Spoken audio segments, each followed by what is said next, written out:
La política mueve decisiones que impactan en la economía, los negocios y el futuro del país. Esto es Política a Mil. Coyuntura, análisis y visión estratégica sobre Paraguay, la región y el mundo. Con el doctor José Tomás Sánchez. Una propuesta de NF, Economía e Inversiones. Y estábamos justamente anticipando. Agosto es el mes del aniversario del periodo constitucional de cada presidente de la República y hemos cumplido ya 3 años del gobierno de Santiago Peña Palacios. El doctor José Tomás Sánchez, politólogo, consultor político, ya está con nosotros en este espacio habitual. Le damos la bienvenida, o el saludo en realidad. Doctor José Tomás Sánchez, ¿cómo le va? Gracias por estar una vez más en esta mesa. Hola Pablo, ¿cómo estás? Aprovecho también para saludarle a toda la audiencia esta semana muy particular por el fútbol, Pablo. Claro. Y 3 días de corrido de mucho fútbol internacional acá en Paraguay, así que eso también creo que compensa lo del frío de la semana también. Claro, totalmente. Escribió, o sea, se publicó la última semana un artículo de José Tomás Sánchez en el diario Última Hora llamado Los 3 agostos de Peña, que él ya me estuvo contando en la pausa por qué 3 y no 4 agostos de Peña. Asumió efectivamente en agosto, pero son los 3 agostos de aniversario. Los 3 agostos en que se purifica la sangre también. Sí. Hay que meter el despurificador, ¿verdad?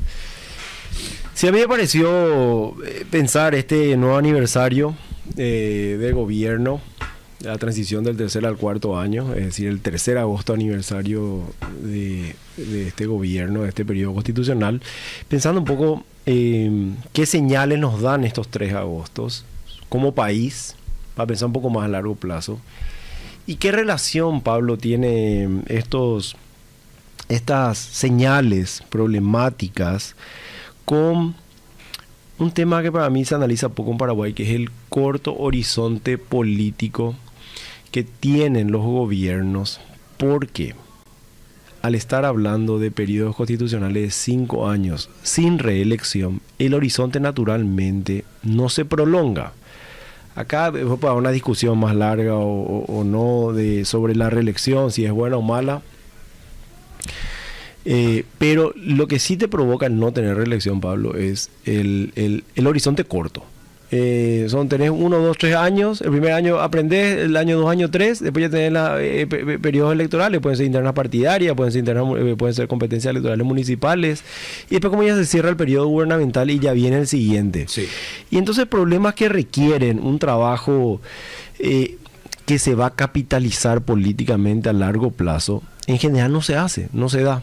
Entonces te quiero plantear, Pablo, a ver si tiene sentido para vos que esta situación está relacionada con el corto plazo de los políticos. Pues yo no quiero pensar necesariamente en que todo se soluciona con héroes patriotas que tienen que venir y luchar contra los incentivos racionales. Puede ser que hayan héroes patriotas que vayan a solucionar estos problemas en algún momento, pero quiero pensar también en los incentivos políticos racionales, que si las agendas son cortoplacistas, hay problemas luego que van a costar ser solucionados. Claro.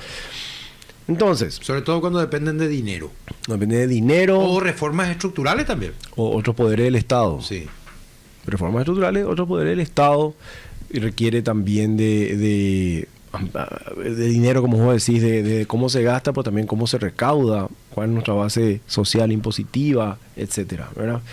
Entonces, Peña asume el agosto del 2023 con el Congreso más favorable que haya tenido un presidente desde 1992, por lo menos de la nueva Constitución. Desde entonces tuvimos 3 aniversarios. El 1 de agosto, el del 2024, Pablo, no sé si te acordás, audiencia, coincide con la muerte del diputado colorado Eulalio Lalo Gómez. Sí. Recuerdan hasta a mano de esta intervención de la Policía Nacional y Fuerzas Especiales en el operativo Pavo Real 2, que era contra el narcotráfico, allá en la frontera con Brasil, en Pedro Juan Caballero.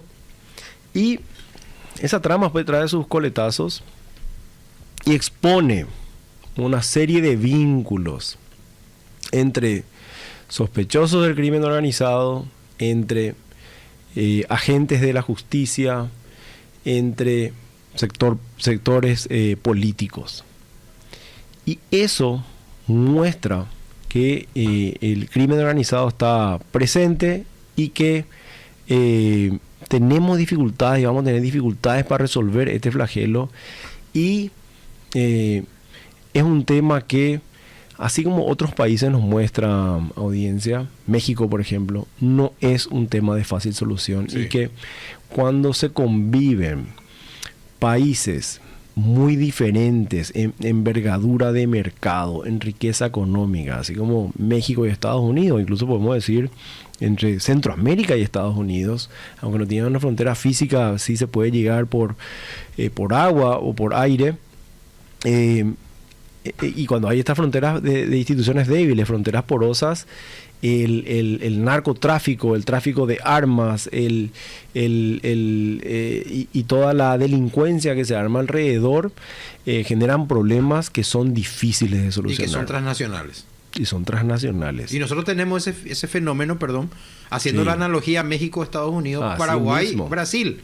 Exacto. Tenemos un país poderoso al lado, una potencia regional, y nosotros en una frontera extensa con ellos. Una frontera extensa, seca, con buenas comunicaciones, digamos, a diferencia de la Amazonía, por ejemplo, porque la producción de cocaína se da en los Andes, pero por lo visto es más fácil que baje y digamos, y circule por Paraguay, a lo que ella es, entiendo que es el segundo mercado consumidor de cocaína del mundo, que es Brasil, ¿verdad? Entonces, y eso no va a tender a disminuir así nomás. Claro, porque va a haber una permanente demanda del otro lado. Va a haber una permanente demanda del otro lado. Y desmantelar aquello que ellos ya instalaron en nuestro país no es fácil. Así mismo. Y se especializa. Y ahora ya no es solamente paso, digamos, no es solamente el contrabando, es también ya hay, se detectan laboratorios, se procesa aquí la hoja de coca o la pasta de cocaína. También tenemos una diversificación de rutas, ya no es solamente la ruta terrestre, va también por el río Paraguay, la hidrovía, los puertos privados. Los narcoaviones siempre. Narcoaviones. Sí. Entonces es realmente muy difícil estamos en una situación difícil ahí. Entonces la muerte de Lalo Gómez en aquellas circunstancias... El 19 de agosto del 2024 fue el primer agosto, el primer aniversario de Peña. Sí. Entonces tomás ese hecho como el exhibidor de un drama pendiente que iba por debajo de la superficie. Entonces el hecho visibiliza. Y no hay que olvidar.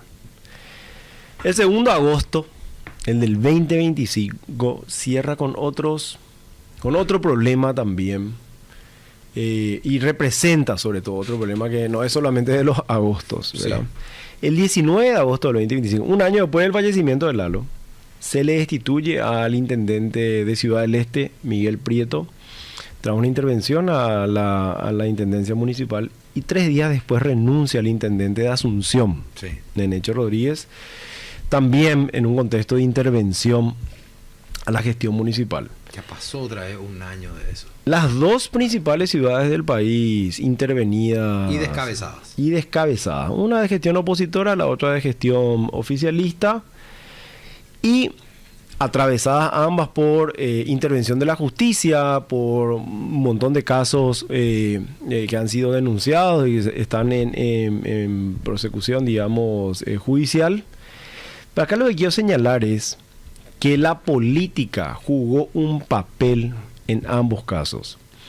Y nos representa este agosto, nos representa todavía el sometimiento de la justicia a la política. Más allá de los casos diferentes, pero si miramos la evolución institucional en Paraguay, Pablo, los poderes del Estado, como han evolucionado por lo menos desde 1989, podemos decir que el Poder Ejecutivo, con sus luces y sus sombras, es mucho mejor que el de la época de la dictadura de Stroessner, ¿verdad? Es un Poder Ejecutivo que se elige, poder limitado, y se retira después. El Congreso, con todos los cuestionamientos que pueden haber sobre el Congreso es un Congreso electo, es un Congreso que representa el voto ciudadano. Podemos cuestionar la calidad de los legisladores, a uno le gustará más, a otros menos, pero hay legitimidad y esa no era la situación del Congreso anterior a 1989. Ahora, el Poder Judicial, el poder rezagado, Pablo, el sistema de justicia, no es un sistema de justicia que haya tenido casos, por ejemplo, emblemáticos de ponerle freno al poder político. En Estados Unidos, por ejemplo, los presidentes, en este último tramo, Donald Trump, por ejemplo, con sus políticas a veces implementadas por decreto, de tanto en tanto surge un juez que le pone freno. Y ahí se discute. El Congreso también. O el Congreso también, pero quiero enfocarme al Poder Judicial. Saltan los resortes de contrapeso. Saltan los resortes de contrapeso, que el Congreso cae bastante contrapeso al Ejecutivo. El Poder Judicial lo que no es un contrapeso al Poder Político. Entonces, no hemos tenido muchos casos, por lo menos así rápidamente, no recuerdo, me parece que los casos de que permitieron que se libere información pública, que después derivó en las leyes de acceso a la información. Pero que después los políticos modifican otra vez que en la Cámara de Diputados. Ese fue un caso donde el sistema de justicia como que mostró alguna luz. Después no se enfrenta al poder político y genera dudas. Uno no sabe más si es culpable o no es culpable la persona que está siendo procesada en el ámbito político. O si es una lucha que dependerá nomás luego de la fuerza política de los contendientes y donde el sistema de justicia es instrumentación pura. Entonces, ese 2 de agosto, con el descabezamiento de las 2 intendencias municipales más importantes del país, en caso que no se puede, que en última instancia no se puede confiar si realmente están siendo bien investigados o fueron bien, o si se rigen por el debido proceso, nos representa este otro pendiente, Pablo, que para mí es: no estamos en una sociedad donde el Poder Judicial cumple el papel de árbitro y que puede ser un contrapeso al poder político, y la evidencia de ello es que no tenemos en la memoria casos en los que jueces o fiscales hacen un trabajo libre de toda duda para contener al poder político. Okay. Eso es lo que dejó el 2 de agosto. El 2 de agosto de aniversario del gobierno de Peña. Exhibió eso, que obviamente empezó hace mucho tiempo, se fue deteriorando hasta el punto que usamos estos 2 ejemplos para exhibir Así es. el nivel de sometimiento, no sé, no juega su papel. No juega su papel. De hecho, o a veces dilata y cuando ya no tiene importancia saca una sentencia. 10 años después. Podemos decir que en algunos lugares, por ejemplo, los poderosos suelen perder en el Poder Judicial. Por ejemplo, en el ámbito laboral, en muchos casos Mi papá le ganó un caso de empleador en su época. Por eso, ahí hubo avances, ¿verdad? Pueden haber todavía un montón de problemas, pero no es inusual escuchar que un empleado le gane a una gran empresa una demanda laboral. De hecho, muchas empresas tienen miedo, ¿verdad? Inclusive, ya voy a usarte este ejemplo que yo sé que es controversial. Yo sé que hay una parte que cree que está mal. No importa de qué lado estés, pero fue un caso entre particulares. Hace una semana la justicia falló a favor de Tania Irún. Dijo, la sentencia de Tania Irún, en este caso de la secta MUN, fue correcta. Y esa fue una lucha de poderosos. ¿Recuerda el contexto ahí, Pablo? Sí. Tania Irún se desempeñaba como jueza.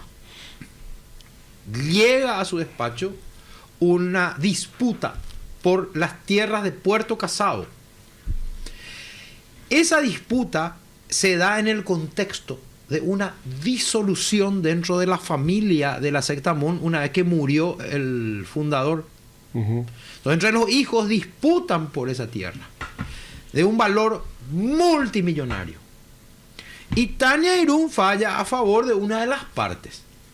Su sentencia es confirmada por Cámara de Apelaciones y ratificada por la Sala de la Corte. La parte perdidosa, que es poderosa también, económicamente, a nivel internacional incluso, lleva a Tania Irún al jurado de enjuiciamiento de magistrado. Arguye la ley de que no se puede tener hasta... o sea, vos no le podés dar la propiedad de una tierra a un extranjero, sino a partir de 50 kilómetros después de la frontera. Arguye esa ley diciendo, acá esta jueza prevaricó. O sea, emitió una sentencia contraria a los dictados de la ley. El jurado de enjuiciamiento le destituye a Tania Irún. Y siempre me quedé pensando, ¿verdad? ¿Por qué le destituye el jurado de enjuiciamiento si su sentencia fue avalada en las instancias correspondientes? Claro. O sea, estamos todos locos. Sí. Bueno, esto llegó a un juicio oral y público contra Tania Irún, la fiscalía y querella adhesiva. Emite sentencia al tribunal de sentencia la semana pasada. Todo este proceso que duró 8 años, Imagínate. le destituyeron. Y dice, no, la jueza actuó correctamente. Dice. Imagínate. Espera, ese tribunal tuvo que fallar en contra de un poderosísimo interés empresarial. Sí. Pero la parte a la que Tania favoreció también es un interés empresarial importante. En las grabaciones de las conversaciones de Fernández Littman con Carmelo Caballero, ¿te acuerdas? De acuerdo. Ya mucho hace de eso. Se escucha cuando Fernández Littman le dice a Carmelo Caballero, algo tenemos que picotear de este caso de la secta MUM. O sea, Tania Irún estuvo sentada en un banquillo de los acusados, perdió su cargo de jueza. La semana pasada estuvo sentada como acusada, casi fue a la cárcel. Por un caso donde probablemente ese mismo esquema de Fernández Littman estaba involucrado, ¿verdad? Porque alguien estaba interesado, porque había muchos millones de dólares en juego en esas tierras. Vos y yo no estamos en condiciones de saber, con los elementos que contamos, quién tiene la razón real ahí. Simplemente yo te pongo los elementos de contexto de mostrarte cómo en este caso, donde intereses empresariales poderosos, ahí también la justicia tuvo que fallar y falló. En este caso a favor de la jueza. Y sí, o sea que hay ámbitos en los que aunque a pesar de los pesares, demoró mucho, el perjuicio es grande igual, pero ahí vos decís, va dentro de los casos donde se muestra que se falla contra un poderoso, Sí, ¿verdad? se falló contra un poderoso. Que movió montones de influencia porque necesitaban que condenen a la jueza. Esa ya una intuición mía. Claro, su sentencia fue ratificada en todas las instancias. En todas las instancias. Entonces, acá hay que condenarla a ella por prevaricato para poder tener un argumento para anular su sentencia. Ir subiendo. Imagínate la estrategia jurídica, por lo menos la impresión que yo tengo. Y sin embargo, digo, dos intereses económicos poderosos chocaron, particulares, con influencia política, evidente. Y sin embargo, fallaron. Llegaron a una sentencia contra pronóstico. Y sí. Y tu argumento entonces, es que todo eso se da. Pero en el ámbito político no esperes eso. En el ámbito político. Espera sometimiento. Eso es lo que político, el argumento de tu evaluación. Sí. Que interpreto yo. Así mismo. ¿No? Y estuvimos señalando el ámbito laboral. Este fue otro ámbito.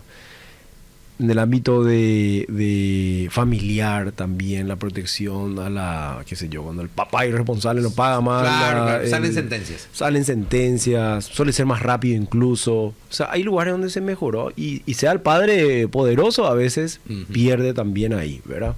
Entonces, con todos los problemas que igual vemos algunos cambios, pero en el ámbito del equilibrio último de poder, donde el poder político extiende sus intereses económicos, hace que permanezca la corrupción,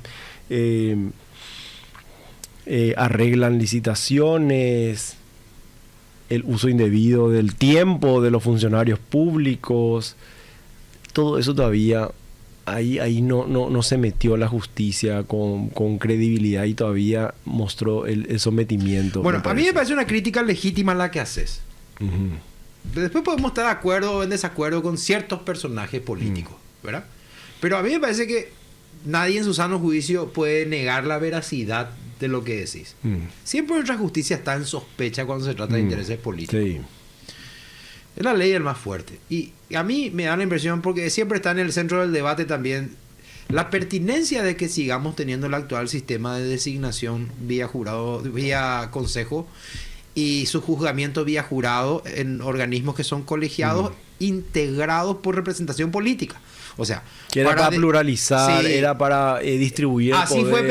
Así fue pensado. Y pero no, ahora funcionó. La práctica, la realidad nos indica de que son instrumentados por mayorías circunstanciales. Sí. Hoy la mayoría circunstancial es el cartismo. Sí. Pero ayer fue el oviedismo. Sí. Anteayer fue el argañismo. Y antes fue el estronismo. Y así, sucesivamente, ¿verdad? Siempre vamos a tener una mayoría circunstancial o un grupo hegemónico.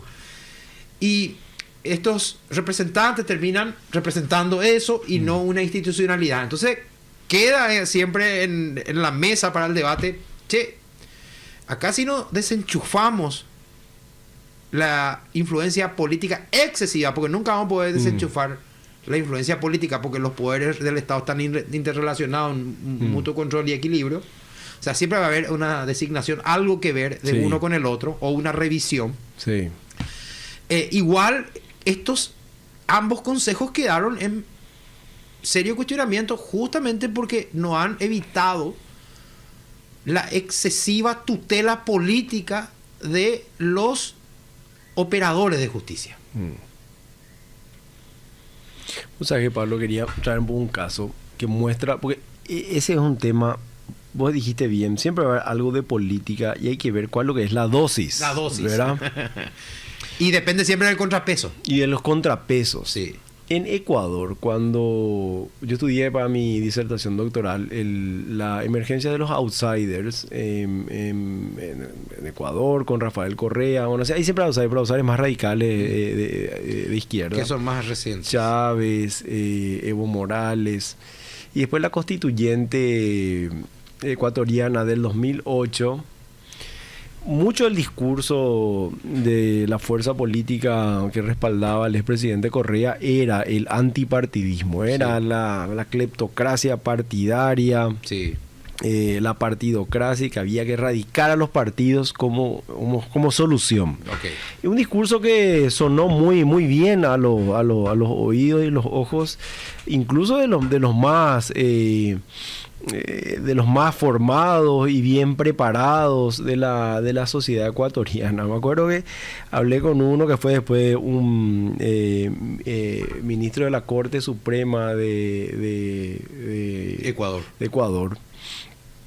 Y él decía, él, antes de ser ministro, fue defensor de los diputados que fueron expulsados cuando asume Correa, y fueron expulsados y son sustituidos por suplentes. Unos 57 diputados más o menos fueron, y con esa mayoría, luego de la expulsión de estos diputados, ahí se aprueba el proceso constitucional, ¿verdad?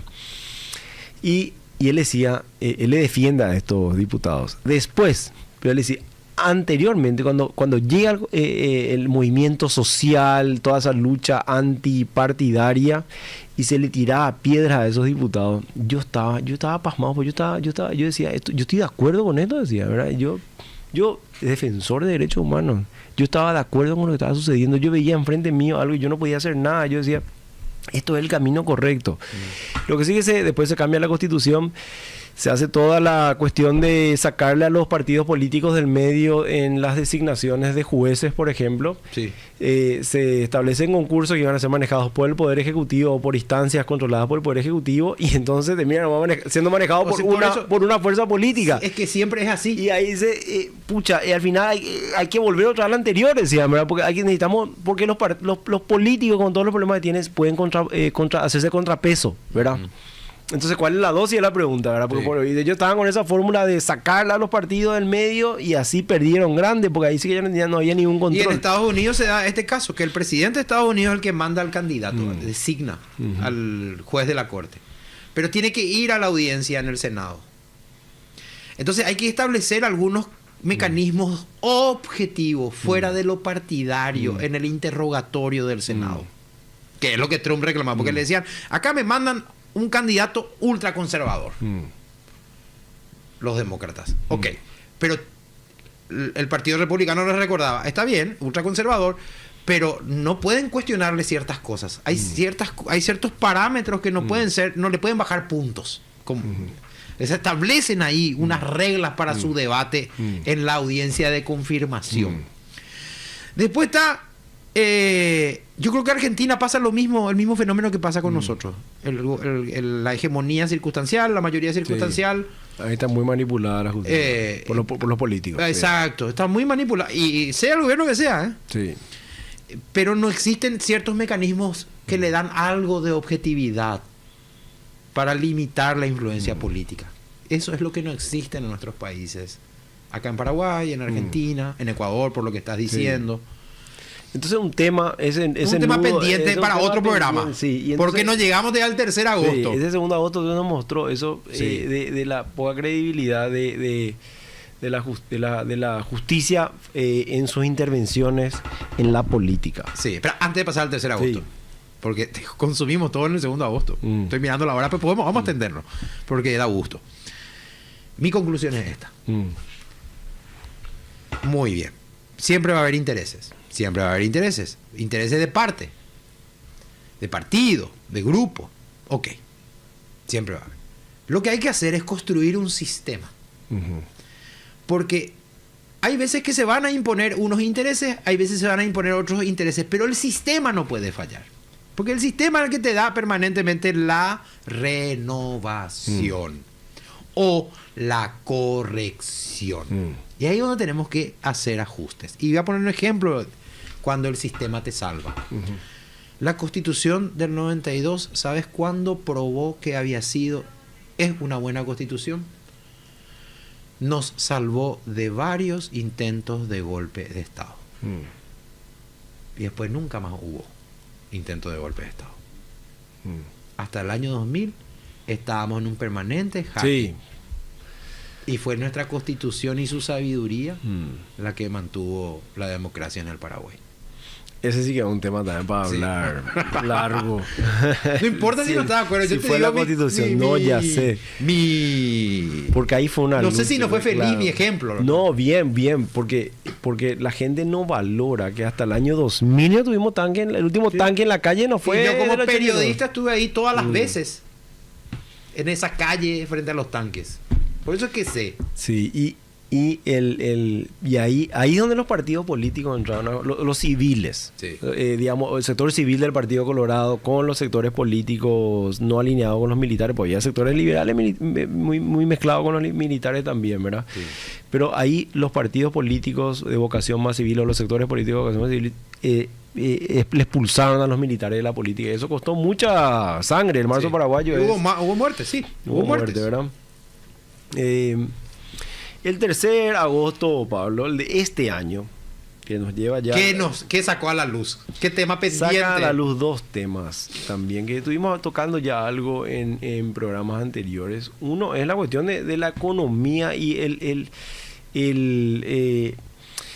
veíamos nosotros esta contradicción de que los números macros estaban bien, pero también analizábamos cómo la percepción de la gente iba cayendo para abajo y se separaba de ese crecimiento del Producto Interno Bruto, ¿verdad? El 4 de agosto el ministro de Economía, Óscar Lovera, admitió que el déficit llegará a 3,2% del Producto Interno Bruto este año. Y a 3,9% en 2027, el año que viene. Y que recién en 2028 se volvería al 1,5% que fija la ley. Detrás hay 1.270 millones de dólares en atrasos, en su mayoría a proveedores de salud, y una recaudación que se estrecha por la caída del dólar. Estoy leyendo parte de lo que vos escribiste. Sí. Así es. Estamos viendo el agujero que no se logra cerrar hace un tiempo. Y que nos muestra también, porque no es solamente cerrar el agujero, tenemos que pensar cuál es el estado que vamos a necesitar, el estado necesario para las necesidades de desarrollo que va a ir teniendo este país, que ya no son necesidades sencillas de ser cubiertos. Acá tratamos varias veces esto, la emergencia de la clase media, la necesidad de protección social, qué vamos a hacer con las jubilaciones, qué vamos a hacer con el seguro, con la cuestión de salud. Ni tocamos todavía lo que sería el costo de políticas educativas que nos lleven a otro nivel, ¿verdad? Todo eso requiere inversiones mucho más grandes y por lo tanto nos tiene que hacer pensar cómo recaudamos lo que recaudamos. Además, otra vez, la fiscalidad, si están en las tasas impositivas, están en su nivel correcto, si hay que aumentarlas, o si hay, qué hacemos con el endeudamiento externo, en fin. Todo eso para mí está simbolizado en este agujero de déficit fiscal que parecía que estaba cortito. Veníamos festejando, vos mencionabas. El doble grado de inversión en diciembre del año pasado. Cuentas públicas que parecían transparentes, bien hechas, y de repente había algo ahí abajo de la alfombra. No, que se debía 200 millones de dólares en obras públicas, 200 también ahí en salud, después ya era 400, pero era 600. Ahora sí ya estamos más de 1.000 millones de dólares en deuda interna. Es tremendo, es tremendo, ¿verdad? Y día después viene el otro tema, con una buena señal del gobierno de generar esta mesa energética para discutir la institucionalidad energética, la política energética, que muchos festejaron, Pablo, pero también dijeron, esto había que hacerlo antes, porque realmente este país, que siempre lo pensamos como un país con excedentes energéticos, que Itaipú y Yacyretá iban a dar energía, ya movía la renta y se pagaba la deuda, y Nambrena los dólares. Así no crecimos nosotros, Pablo. Así mismo. Se pagaba la deuda del 2023 y los dólares iban a llover por todos lados, más o menos como Kuwait íbamos a hacer, ¿verdad? Ese era el relato. Y de repente no. La tarifa no está estable, no sabemos cómo va a ser la tarifa en los próximos años, si vaya al costo de la producción energética nomás. Itaipú no va a dar más recursos para otras cosas.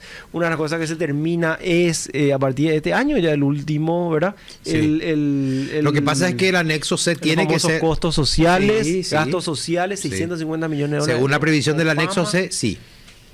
Y entonces, menos recursos ahí, más problema energético, no se invirtió lo suficiente en fuentes alternativas o en explotar más aún lo que es atribuible a los últimos 3 gobiernos. Atribuible a un montón de gobiernos. Porque ¿verdad? Esto de la mesa energética es un tema de hace 15 años ya. Y sí, es una previsión que yo me imagino que no requiere tanto misterio ver cuánto crece la demanda, hacer escenarios de crecimiento. A lo mejor criptominería no había hace 15 años, pero uno podía hacer escenarios también. Y el tema, yo escucho hace muchos años el tema de la ANDE, hay que invertir plata en la ANDE, hay que invertir plata en la ANDE, no podemos traer energía de Itaipú, no podemos distribuir, el Chaco siempre... Pero ¿sabe cuál es la salida? Que la realidad indica que eso es lo que va a pasar, no es ya un tema opinable. No es opinable. Lo que va a pasar es esto, se tiene que abrir al privado.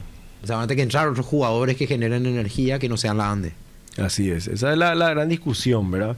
Y en eso se mezcló también en las últimas semanas este tema de la inversión de la empresa Atome, que inversión internacional, una empresa de fertilizantes. Ahora, hoy recibí una carta de la empresa Atome. Yo recibí. En mi WhatsApp, su gente de Relaciones Públicas me mandó. Hice publicar acá y, espera, no voy a perder el tiempo. No voy a perder el tiempo abriendo... anuncia un ofrecimiento para construir una planta de generación solar. Los megavatios es lo que te quería decir exactos. Hice publicar. ¿Dónde estás? Que no te veo. Bueno. Pues claro, hay la idea esta que estamos hablando de la diversificación, de que cómo nos quedamos tan tarde, ni cómo llegamos tan tarde en esto y estamos ahí y se muestra ya la desprolijidad en los manejos. Se había negociado una cosa, después se cambió otra vez los criterios de tarifarios con la firma. En fin, sin entrar a decir si tiene razón la ANDE, tiene razón Atomo, tiene razón quien sea. Exacto. No, la cuestión energética es un drama que también nos muestra este agosto, y este gobierno va a concluir y la herencia para el siguiente ya no va a poder esquivar, porque la gente habla de estimaciones 2028, 2030, que ahí los cortes que nos desesperan cada verano en las ciudades de Paraguay. Estamos en invierno, es más fácil hablar de esto en invierno que en verano, pero lo que se viene no es fácil, Pablo, y este agosto nos mostró eso. Claro, dejó en evidencia eso. Se da una dualidad, mi querido José Tomás. Por un lado, el Paraguay ha traído la mirada de gente importante en el mundo. Y mucha gente pregunta sobre cómo hacer para invertir en el Paraguay. Uh-huh. Y la noticia justamente surge ahí, que la necesidad de potencia de energía que necesitan para proveer en el caso de que eventualmente se instalen estos interesados en invertir, está retrasada como en 12.000 megavatios. Y Paraguay, con su capacidad actual instalada de generación de energía, incrementa por año aproximadamente 400 megavatios. Ese es el crecimiento vegetativo del consumo, de lo que puede proveer 400 megavatios más, 400 megavatios más, 400 megavatios más, año a año. Y acá el presidente de la República en esa reunión energética reveló que si sumamos todos los interesados en invertir, van a requerir de 12.000 megavatios más. O sea, 4 años de... No, es tremendo. O sea, ¿verdad? No 4 años, no, mucho más atrasados. Sí, 40. Acá, de vuelta para el lado político nomás, Pablo. Estos temas no se pueden resolver con una mirada cortoplacista. Sí. Y nuestro horizonte político siempre es cortoplacista, pero hay algo racional en que sea cortoplacista, porque por el tema de los periodos de gobierno fijos, ¿verdad? Sí. ¿Cómo un gobierno va a capitalizar una buena política energética que va a costar negociar si las inversiones demoran tiempo, si va a requerir discusiones argeles seguramente con sindicatos, con funcionarios, con técnicos? Todo el mundo va a tener su propia mirada y su propia visión de hacia dónde debe ir la política energética. Pero si no hay una urgencia, si no te aprieta el zapato inmediatamente con consecuencias políticas mañana, es difícil que el sector político lo trate con seriedad. El siguiente gobierno no va a poder esquivar esto, pero así también en el diseño institucional sobre el sistema de justicia, así también el combate al crimen organizado. Si las consecuencias políticas no son inmediatas, va a ser difícil solucionar esto, Pablo. Y yo no sé, ahí vos me preguntáis cuál es la fórmula, ahí yo no sé. No sé cómo estirar, sin que sea lo de la reelección, yo no sé cómo estirar el horizonte político. Y nos afecta a otras áreas también, Pablo. ¿Por qué nunca pudimos reformar la educación? Las reformas así de fondo. Más de fondo, para elevar la calidad. Y no, con la cantidad hicimos bien, pero la calidad educativa, me parece que es porque la capitalización para los políticos deben llevar adelante esto es tardía. Entonces ahí yo no sé cómo resolver eso. Lo que le pasa a los intendentes, nunca te hacen el alcantarillado porque está bajo tierra, nadie ve. Y no pueden propagandizar. Lo único que la gente ve es las molestias que ocasiona la construcción de la obra. Porque no hay que ser hipócritas. Vos haces todo el esfuerzo para solucionar para generar una política pública educativa, que no sea hambre cero, que sea, no sé, vamos a enseñarle matemática intensamente a los chicos. Sí, el método tal. Y meter docentes nuevos y no sé qué, toda una serie de cosas que tienen que hacer para ello. ¿Y cuándo va a capitalizar eso? Y no te van a votar por eso. Claro. Si vos decís, yo hice esto y no te van a votar, entonces ese es un problema nuclear ahí. Claro. Que yo no sé cómo resolver. Y yo tampoco. Pero esa es la... Planteamos para la audiencia y dejamos para la reflexión. Demasiado muchos temas quedaron pendientes. Doctor, si usted no tiene más nada que agregar. No, ya está. La próxima semana nos encontramos con otra emisión de Política a Mil. Este espacio conducido por el doctor José Tomás Sánchez, que cuenta con mi compañía y con la de todos ustedes, gracias al apoyo de Radio 1000 y de MF Economía e Inversiones. Hasta la próxima emisión. Muchas gracias. Esto fue Política a Mil. Claves para entender el escenario político y su impacto en el clima de negocios y las instituciones. Encontranos en las plataformas digitales de MF Economía e Inversiones. Política a 1000. Contexto, análisis y perspectiva.